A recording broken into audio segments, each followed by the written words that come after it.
But I remember I had this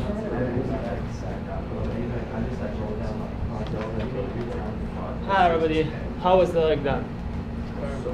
Terrible? a little bit more time. Huh?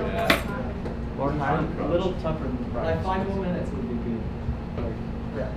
Okay. So let's review what we learned last week. Right? Last week we learned how to solve a linear equation.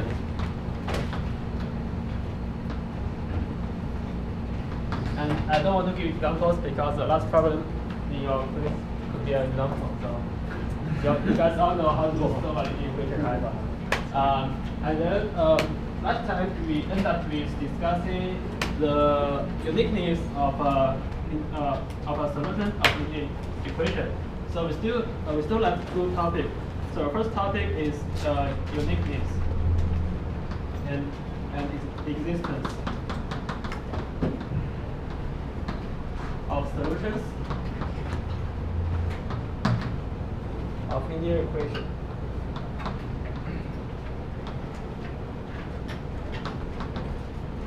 Okay, and at the very end of last class, I read a presentation to describe when does a system of linear equation has unique solution. So without looking at the existence, the uniqueness of the solution of a system of linear equation is amounts to see the reduced real echelon form of its coefficient matrix. And if you see that all the leading ones have already occupied all the columns, then it means that it does not have free variables. And in this sense, the solutions of the linear equations is unique because you don't have the freedom to choose free variables. So let me just write the presentation of last time again. Presentation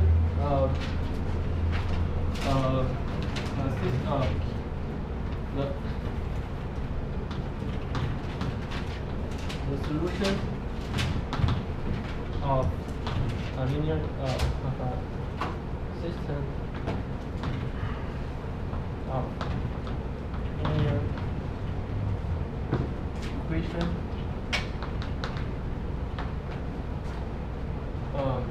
is unique if and only if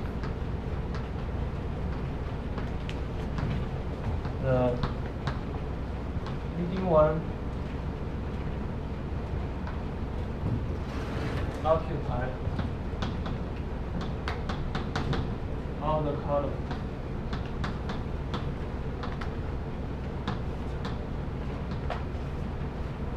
of reduced row echelon form of coefficient matrix.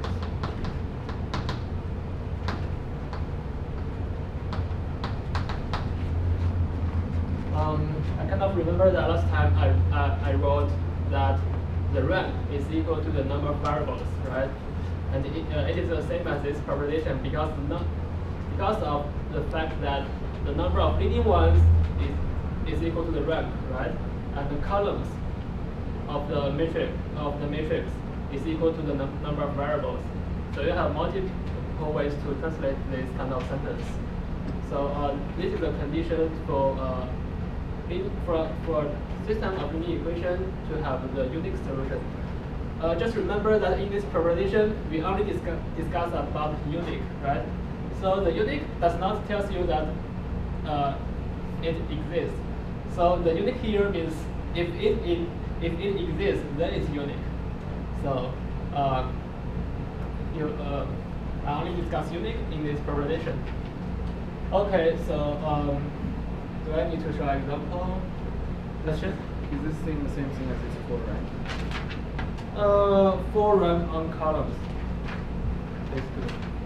Yeah, you can see that because the rank cannot exceed the number of columns. And this means 4 rank on columns. So this means for the thin matrix, for the C matrix, it is full rank. And for the fat matrix, it's not the same as say full rank, because for the fat matrix, if you say a fat matrix is full rank, then it just says that the number of leading ones is equal to the rows, but it can't occupy all the columns. But here I require that the leading ones should occupy all the columns. So it should be at least a C matrix or a square matrix. And a fat matrix cannot satisfy the condition of this proposition. What's a fat matrix? What I mean is that the number of columns is larger. It's more than the number of rows.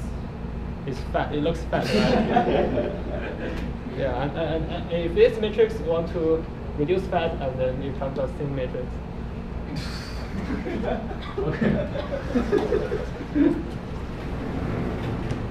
Okay. Okay. Do I need to show an example of maybe? Yeah. Oh, let's see. Let's just look at a fat matrix, right? So let's say maybe just x plus 2y plus z is equal to 4, and x plus 2y is equal to 3, right? Okay. Does this kind of linear equation have a unique solution or not? No. No. Why is that? Because you kind of see that there are actually 3 variables. There are 3 variables and 2 restrictions, right? So and then you kind of feel that the difference between them should be one freedom. Actually, this is not always true, but it kind of intuitively tells you that you should have one freedom, just like an intuition in geometry that each of those guys represent a plane in a 3-dimensional space, and 2 planes cannot intersect only at one point. So that tells you why the solution of this system of linear equation is not unique, because at least it should intersect at a line instead of a point. So there are multiple ways for you guys to know that this is not unique. But how do we show that rigorously by this kind of proposition? Because remember the way that we do to solve the linear equations. We put all the coefficients in the reduced row echelon form. We put all the coefficients right over here, and then reduce that to the reduced row echelon form. And then, if we want to reduce this to the reduced row echelon form, then the final result will be 1, 2, 1. And 1, 3 right over here, right? And those are leading ones. And think of the method of finding our solutions of linear equations. Those columns that does not have leading one is a free variable, right? And here it corresponds to y, right? So it means that y is a free variable, so that you can let y to be any numbers, right? And if y is any number, then each of the equation actually tells you what is x and what is z. The first equation tells you that x plus 2y is equal to 3. So you know that x is equal to 3 minus 2t. X is 3 minus 2t. And z is equal to 1, right? So those are all solutions of the linear equations. As you can see, the solution is not unique just because of there is some column that does not have leading one give us a free variable. Because for the free variable, we can take infinitely many values. Any number in real numbers works, right? So in this way, it has infinitely many solutions. So the only way to guarantee that it has unique solution is not give me those columns who has leading ones. Because if you have any columns have leading one, then I have my space to actually produce a variable and let this variable to range from to range in any real numbers, right? So in order to have a unique solution, we need all those leading ones to occupy all the columns. So that's basically the reason, and the example is right over here.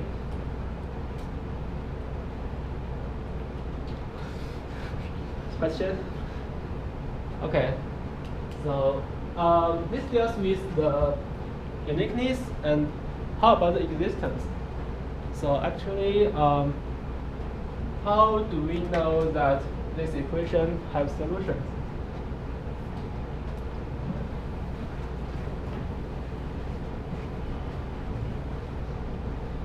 I'll just give an example of the. I think I already showed an example on a system of linear equation who does not have solutions, right? So let's just say x plus y is equal to 2, and let's say y plus z is equal to 1, right? Okay. This equation does not have solution. Why is that? Because we can produce some contradictions, right? Why does this equation does not have solution?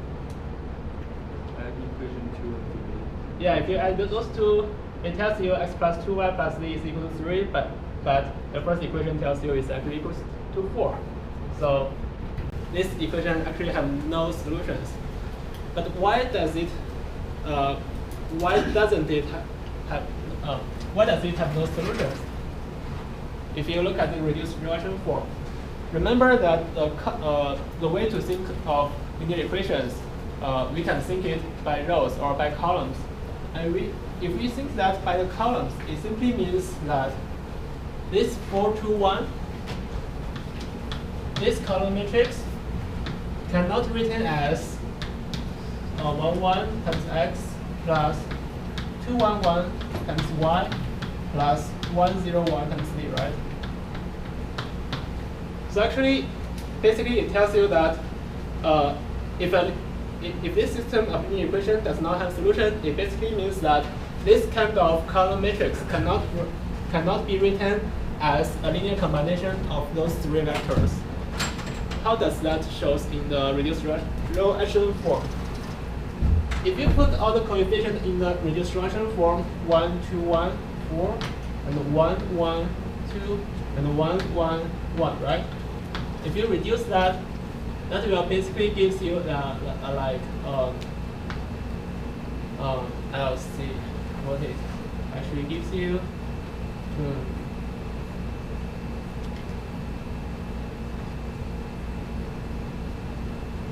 Okay. 1, 0, minus 1, 1, and 1, 1, 2. Okay. I'm kind of in mind, but I'm not. Yeah, it's true. Yeah, it is true. It's 1.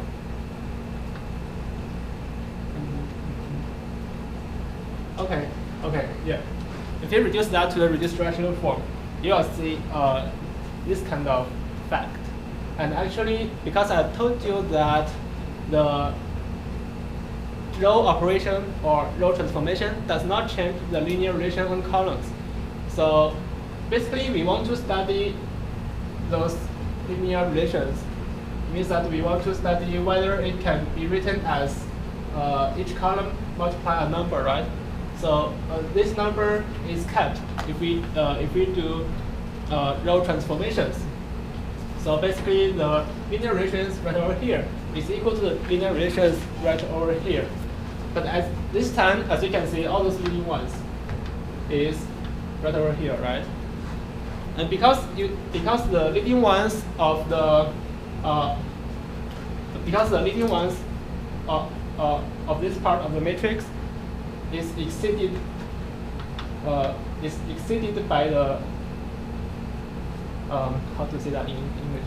Okay, sorry, because this leading one is in this column, right? So that means you can't write it as a linear combination of the previous columns. So this basically means there's no coefficient that you can write on each column such that those columns can combine this one.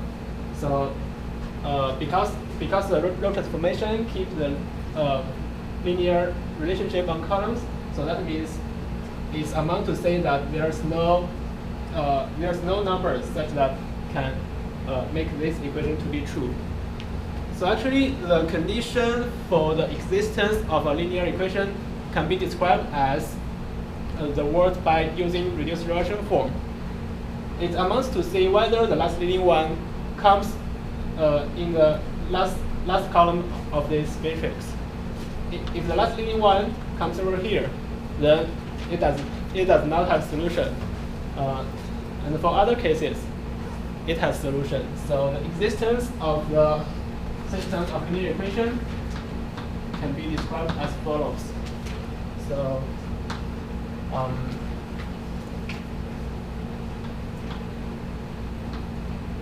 the solution of system of linear equation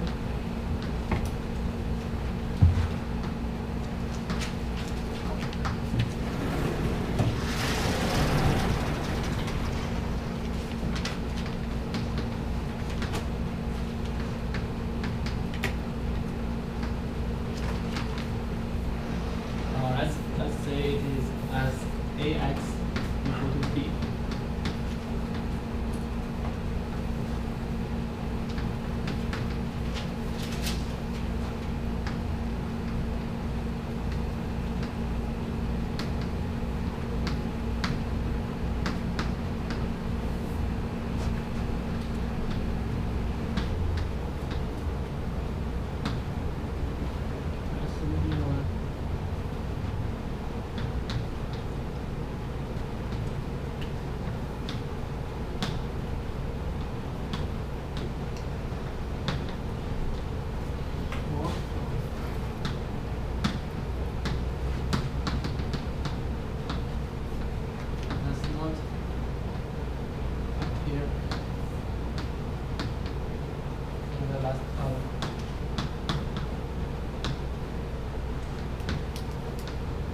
That's only of like the augmented matrix, right?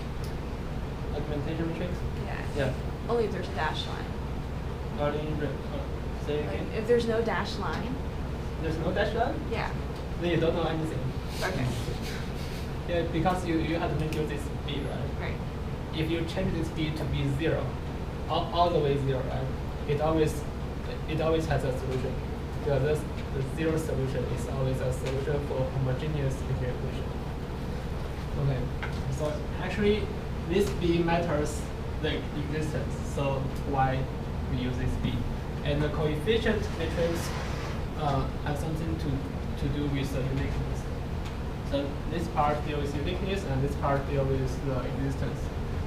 Okay, this is a propagation, and it's pretty easy. And all of that propagation comes from the way that we solve the linear equation, and it's very easy to imagine. So to give an example, I just want to give the example of the quiz last summer. Last summer, there's a problem in the quiz. So it just practice quiz of this summer. It says that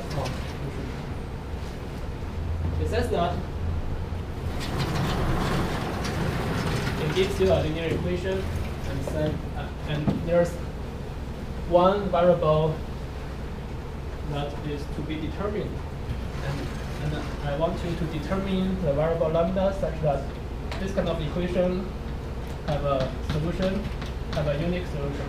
So this is like this. X plus y is equal to lambda x plus y is equal to -3 lambda. And the last guy is like 3 lambda x plus lambda plus 1 y is equal to -2. Okay. So the problem is like this. So determine the value of lambda.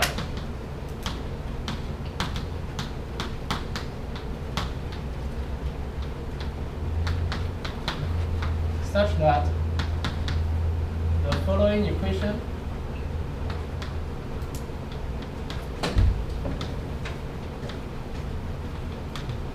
has unique solutions.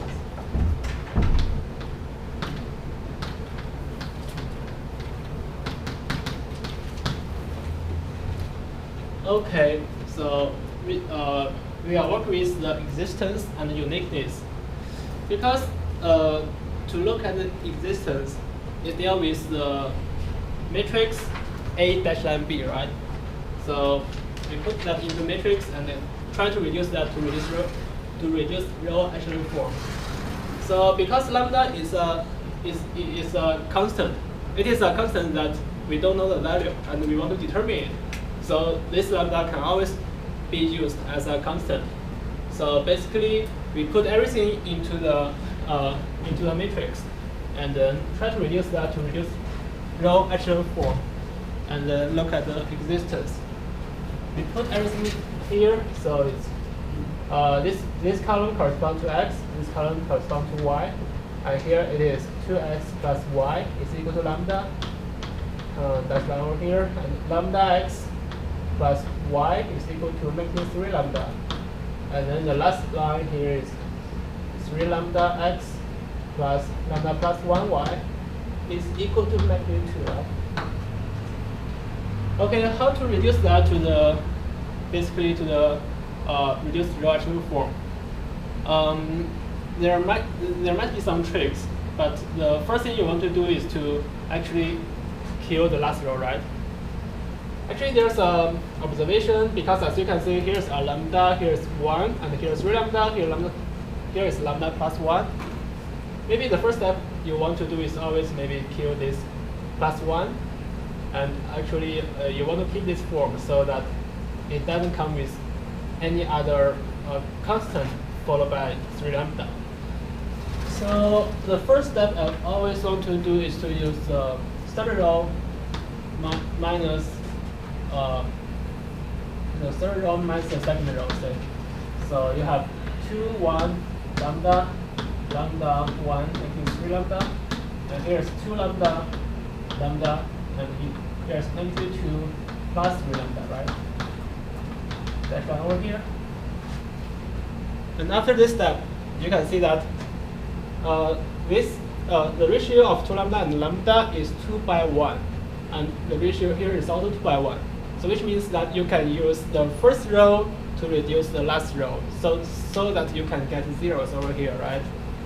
So what you can do is, the next step is that you can use the third row, subtract lambda, multiply the second row, and then you will make the last row equal to 0, and then it's minus 2 plus 3 lambda and minus lambda square, right?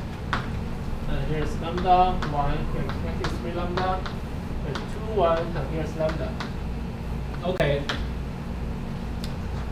Then what is the uniqueness and existence?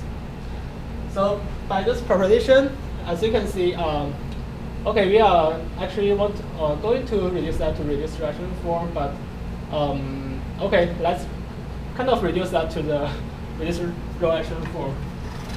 And okay, so next step, you kill this lambda. What? Row 3 minus lambda times row 2, wouldn't that be 2 lambda minus lambda squared? Like, what? Yeah, this is supposed to be row 1. Row 1.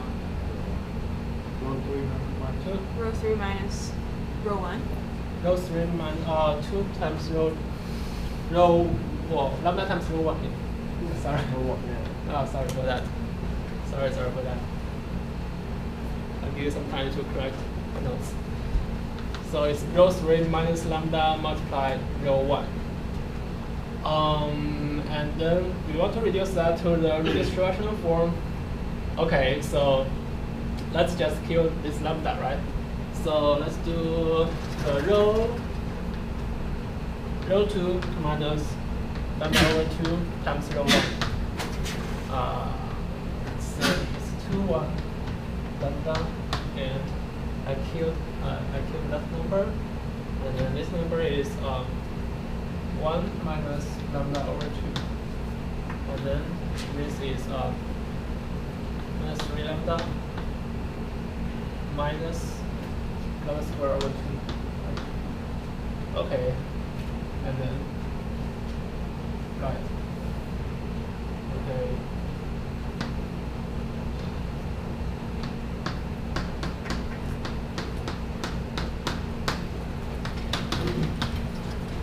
Okay, and here we have something to do, right? As you can see, what happens if this guy equal to 0? If this guy equal to 0, then the left part. Okay, so if I multiply the first row by 1/2, and if this guy equal to 0, the left part is already a reduced row echelon form, right? I'll just write 1/2 multiply the first row to make sure that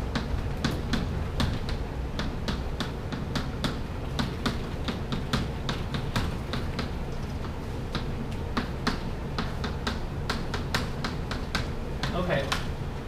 If this guy is equal to 0, then the left part is already a reduced row echelon form. And then if this part is equal to 0, then the reduced row echelon form of this matrix will only have one leading one. So it cannot occupy all the columns. Because I said that I require the solution to be unique. So it tells you that basically at the first glance, that at the first log of this matrix, 1 minus lambda over 2 cannot be equal to 0. So this is the first condition we have. And that if this one is not equal to 0, then since I have no space, okay, 1 minus lambda over 2 is not equal to 0. If this one is not equal to 0, and then we will do row operations to the first 2 rows all the way down to the reduced row echelon form of this matrix, right? But no matter which kind of reduced row echelon form we have, in order to make sure that this system of linear equation has a solution, right? In order for that to have a solution, in order to make sure the existence of the solution, we have to keep this part equal to 0. Or otherwise, it will become another leading one by dividing some appropriate numbers, right? So in order to make sure that the existence of the solution, we also have to make this part equal to 0. So which means that -2 plus 3 lambda minus lambda square equal to 0. Okay, if those two equations is true, let's see what does it tell us. So we have two equations. The first one is uniqueness, and the last one is existence. Any question for this part? Okay, and if that is true, let's see what happened. I'll keep this problem and I'll write this part. Can anyone see here? Okay, 1 minus lambda over 2 not equal to 0 simply means that lambda is not equal to 2. This is the first condition, and this condition -2 plus 3 lambda minus lambda square is equal to 0. You can actually multiply -1 on both sides, and you will see that lambda square minus 3 lambda plus 2 equal to 0. And you can actually factor this expression. So this is amounts to say lambda minus 1 multiplied with lambda minus 2 is equal to 0, right? So basically, this lambda square minus 3 lambda plus 2 is equal to lambda minus 1 multiplied with lambda minus 2. You can expand this, and you will see that this expression gives you that. And you can also see this by just solving the quadratic equation by plug that into the quadratic formula.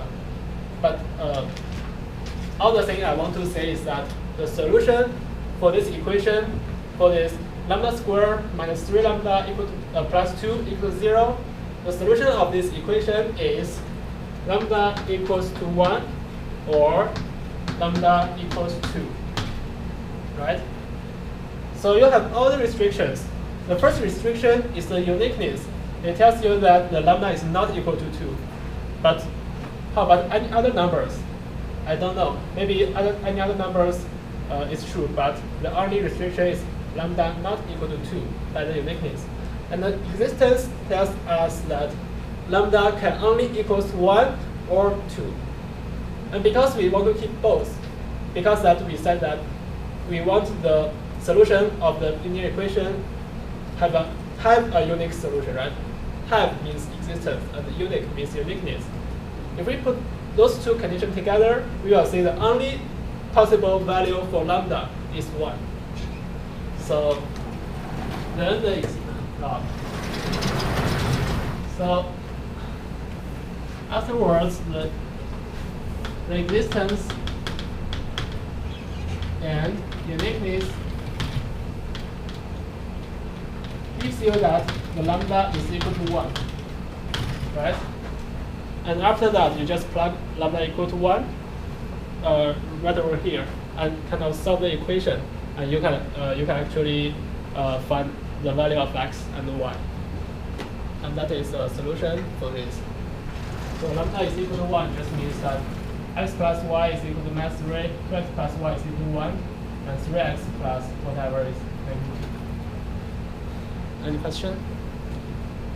Okay, so this is example of how to study the existence and the uniqueness of a linear equation by the reduced low echelon form.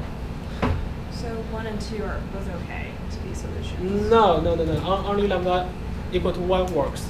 Because if lambda equal to 2, you cannot guarantee the uniqueness.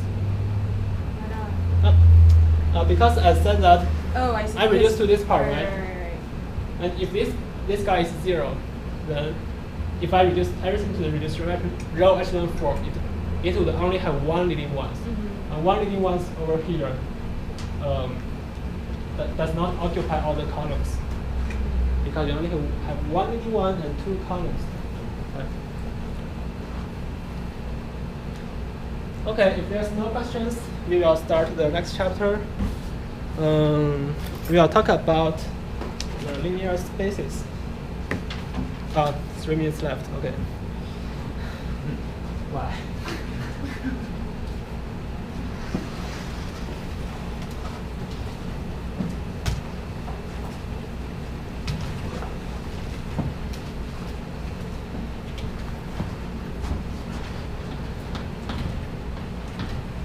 Linear spaces. Okay, basically what is linear spaces? Maybe in your mind, linear spaces are kind of like those guys. This is a point. And it is so-called zero-dimensional linear space. Zero-dimensional linear space. And this guy is a line. And it is so-called, maybe I let that expand a split one, right? This is so-called one-dimensional linear space.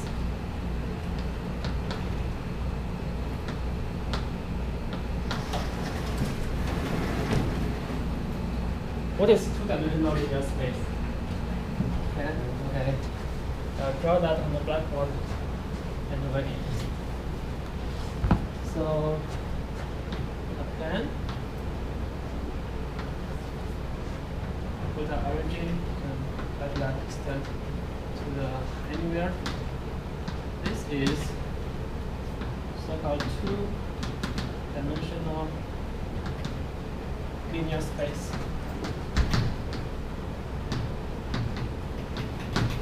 So what is three-dimensional linear space? Our space. It's not a cube, but an extended cube that extends to everywhere. Okay, so it's like this. You want to extend that to everywhere you want. Maybe that. Some origin right over here. Okay, so it is so-called three-dimensional linear space. Next class, we will study what is linear space and look at examples of linear space. We will study actual linear space and abstract linear space. But mathematically speaking, there's no difference. And then next class,